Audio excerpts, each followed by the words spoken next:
গঙ্গারামপুরে জাতীয়তাবাদ, মৌলবাদ ও সন্ত্রাসবাদ বিষয়ক এক বিশেষ আলোচনা চক্র অনুষ্ঠিত হলো রবিবার বিকেল 4:30 নাগাদ দক্ষিণ দিনাজপুর জেলা বুদ্ধিজীবী সেলের উদ্যোগে এবং গঙ্গারামপুর মহকুমার অন্তর্গত বিভিন্ন বিধানসভা এলাকার যৌথ আয়োজনে শহরের একটি উৎসব ভবনে এই কর্মসূচির আয়োজন করা হয়।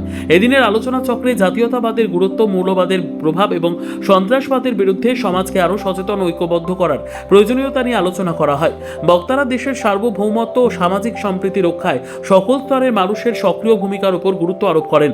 পাশাপাশি যুব সমাজকে দেশ গঠনমূলক কর্মকাণ্ডে যুক্ত হওয়ার আহ্বান জানানো হয়।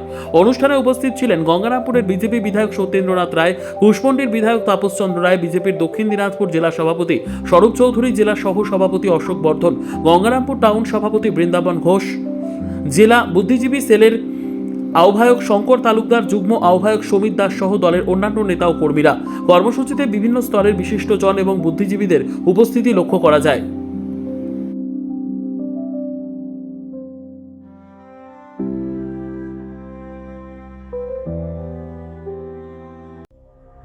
সংবাদটি নিবেদন করছেন স্বস্তিলোক উৎসব ভবন, গঙ্গারামপুর, দক্ষিণ দিনাজপুর।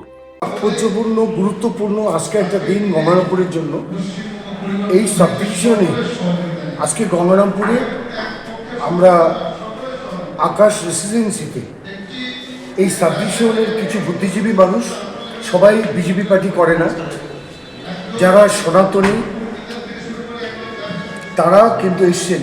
অধ্যাপক, শিক্ষক, আইনজীবী, ডাক্তার তারা এসছে যে মৌলবাদ কিভাবে একটা দেশের পক্ষে মারাত্মক ক্যান্সার হয়ে দেশকে ধ্বংস করে, সেই মৌলবাদকে পরিত্যাগ করে আমরা জাতীয়তাবাদকে, সনাতনী জাতীয়তাবাদকে আমরা গ্রহণ করতে পারি, সেই ব্যাপারে আমরা আজকে এখানে আলোচনা করলাম। আলোচনা এখনও চলছে।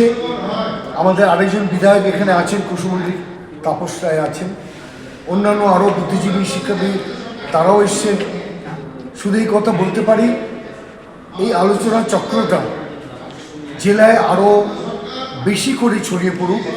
সর্বোত্তম সুযোগ সুবিধে রয়েছে আতিথেয়তায় সুপরিচিত স্বস্তিলোক উৎসব ভবন। অতিথিদের যে কোনো অনুষ্ঠানের জন্য উপযুক্ত ওয়ান স্টপ ডেস্টিনেশন।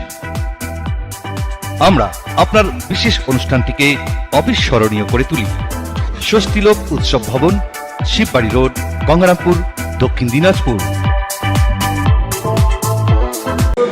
আমাদের রাজ্যে যে চলে যে মৌলবাদে যে একটি প্রশ্রয় দেওয়া এবং প্রতিনিয়ত যে সন্ত্রাসবাদে বলি করতে, আপনারা এখন যতটা জানেন জানি না, সবাই জানে এই রাজ্য অতিষ্ঠ হয়ে উঠেছে। সেখানে একটি রাষ্ট্রের প্রতি বা একটা জাতির প্রতি যে ভালোবাসা, সেই ভালোবাসাটা তুলে দিয়েছে, সেটিকে মানুষের মধ্যে আনতে হবে। আমরা দেখেছি গত নির্বাচনে 46% পেয়ে বিজেপি সরকার এসেছে, কিন্তু এখনও 41% লোক যারা এখনও জাতীয়তাবাদী বা রাষ্ট্রবাদী বিশ্বাস করে না দেখে ওখানে ভোটগুলো করেছে। তাদেরকে সচেতন করবার একটা দায়িত্ব আছে। সেই সচেতনতার জন্যই আমরা এই আয়োজনটা করেছি এবং আগামী দিনে এটা আরও চলবে। জেলার প্রোগ্রাম রয়েছে, তারপরে প্রত্যেকটা বিধানসভায় হবে। এর মাধ্যমে আমরা যেমন এই বিষয়টাতে জাতীয়গত আলোচনা না, এর মাধ্যমে আমরা সাব ডিভিশনে যারা মাধ্যমিক বলছে, ফার্স্ট সেকেন্ড থার্ড তাদেরকে পুরস্কৃত করছি। ব্যুরো রিপোর্ট, উত্তর বাংলা সংবাদ।